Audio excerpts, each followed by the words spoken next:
Sir सबसे पहले तो बहुत बहुत स्वागत है आपका।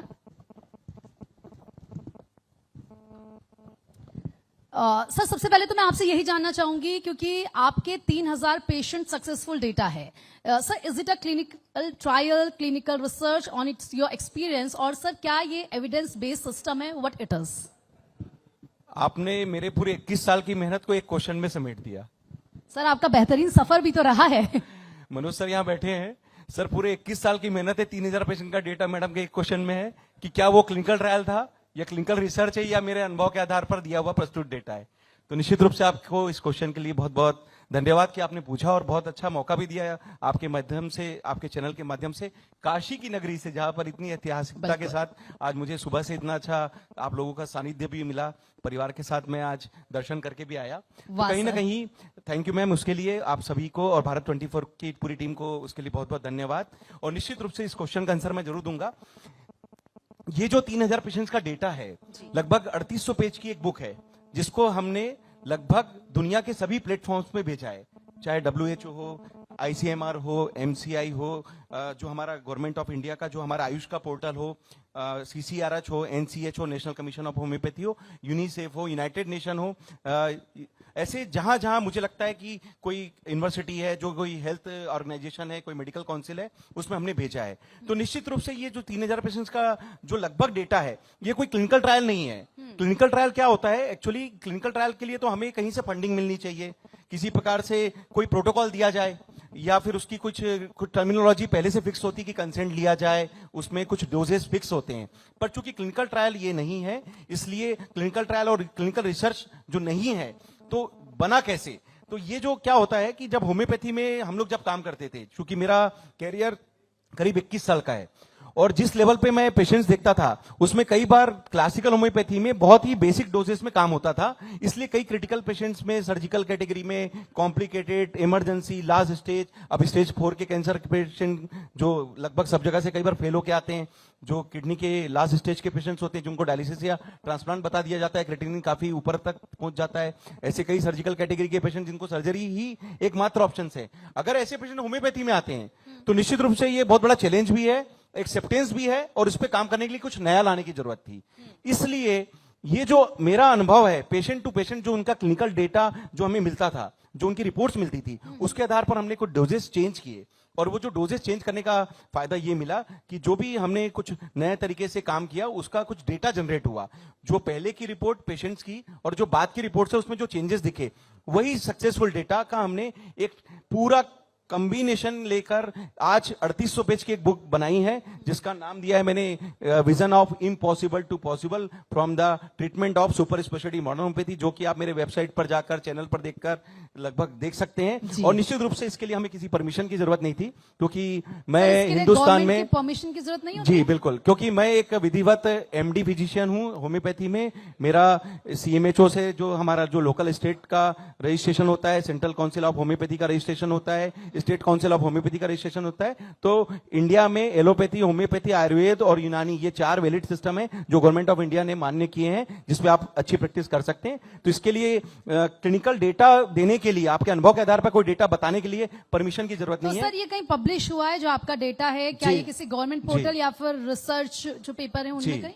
अभी जैसे मैंने बताया कि मैंने इस डेटा को लगभग सभी ऑर्गेनाइजेशन में भेजा, जहां जहां गवर्नमेंट के, इंटरनेशनल लेवल पे, चूंकि मैं ब्रिक्स के लिए भी मैं एम्बेसडर हूं इंडिया से, और कहीं ना कहीं होम्योपैथी रिप्रेजेंटेटिव के रूप में अपनी भूमिका भी दे रहा हूं। तो चाहे इंटरनेशनल लेवल की बात करें, हम चाइना में अभी गया था, रशिया जा चुका हूं मैं, उस तरीके से अमेरिका, UK, और जिस जिस कंट्रीज में मैं जाता हूं वहां पर भी इस डेटा को हम रिप्रेजेंट कर रहे हैं। और अगर हम नेशनल लेवल पे बात करें, तो चूंकि मैं आयुष का डॉक्टर माना जाता हूं, होम्योपैथी आयुष में माना जाता है, तो हमारी एक सर्वोच्च संस्था होती है central council of research in homeopathy, CCRH, जो कि नेशनल कमीशन ऑफ होम्योपैथी के साथ काम करती है। इन दोनों जगह पर जाकर हमने इस डेटा को सबमिट किया है। और चूंकि ऑनलाइन सबमिशन भी होता है, जिसमें हमने कुछ जो केसेस सबमिट किए थे, मैं आज आपको इस चैनल के माध्यम से बड़े फक्र के साथ भी बताना चाहूंगा कि एक क्वेश्चन उठा था संसद में कि अगर होम्योपैथी से डायलिसिस बचाई जा सकती है, ट्रांसप्लांट बचाया जा सकता है, तो होम्योपैथी का उपयोग किडनी पेशेंट्स के लिए क्यों नहीं ज्यादा से ज्यादा किया जाए। अब चूंकि ये क्वेश्चन जब उठा था, तो कहीं ना कहीं इसके लिए डेटा की रिक्वायरमेंट होती है कि अगर कोई डेटा हो, ऑथेंटिक डेटा हो, तो हम इसे जस्टिफाई कर पाएंगे कि होम्योपैथी से कैसे होगा।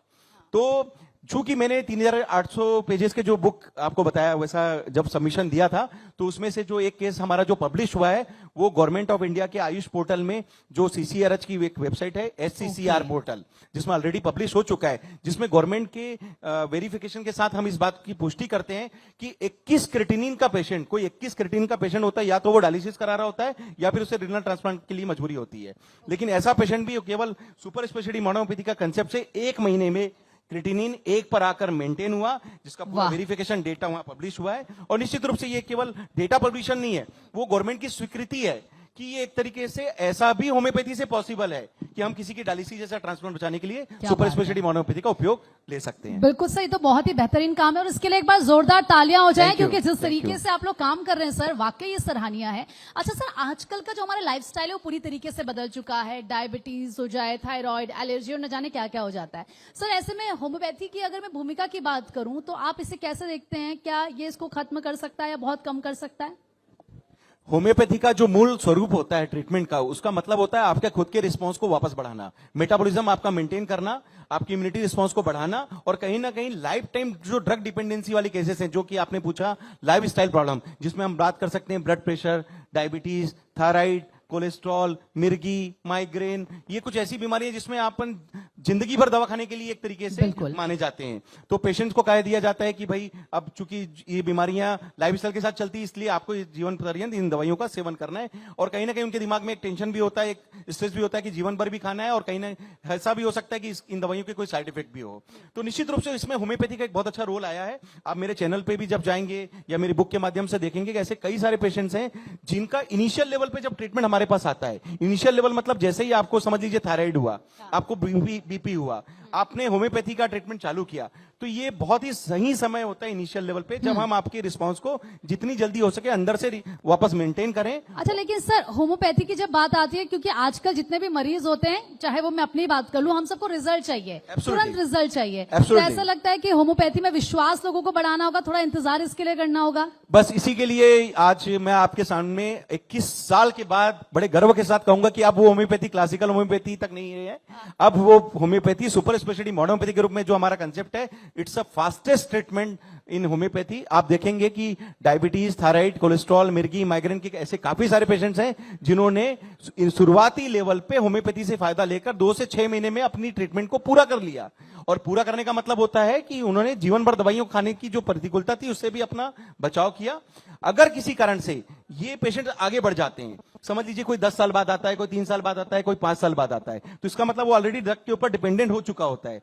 तो ऐसे केसेस में हम लोग क्या करते हैं कि क्योर के साथ जो हमारा दूसरा विजन होता है ऑप्टिमम टू क्योर, तो पहले तो हम बैकअप लेते हैं, आपका मेटाबॉलिज्म फास्ट करते जाते हैं, और जैसे जैसे आपकी रिस्पांस और रिपोर्ट में इस बात की पुष्टि होती जाती है, तो जो भी एग्जिस्टिंग ट्रीटमेंट आप पहले से ले रहे हैं, आप उसको स्टेप बाय स्टेप कम कर पाते हैं। और कुल मिलाकर 2 ऑप्शन, या तो पूरा आप ट्रीटमेंट पूरी तरीके से रिप्लेस करके बंद कर पाते हैं, और अगर किसी कारण से बंद नहीं कर पाते हैं तो ऑप्टिमम टू क्योर, मतलब जितना कम से कम दवाइयों में हम उसकी डिपेंडेंसी ला सकें, उसका मेटाबॉलिज्म फास्ट करके उसका फायदा दे पाते हैं। बिल्कुल सर, बहुत बहुत शुक्रिया आपका हमसे बातचीत करने के लिए और अपना महत्वपूर्ण समय हमें देने के लिए। सर के लिए एक बार जोरदार तालियां हो जाएं। Thank you so much sir.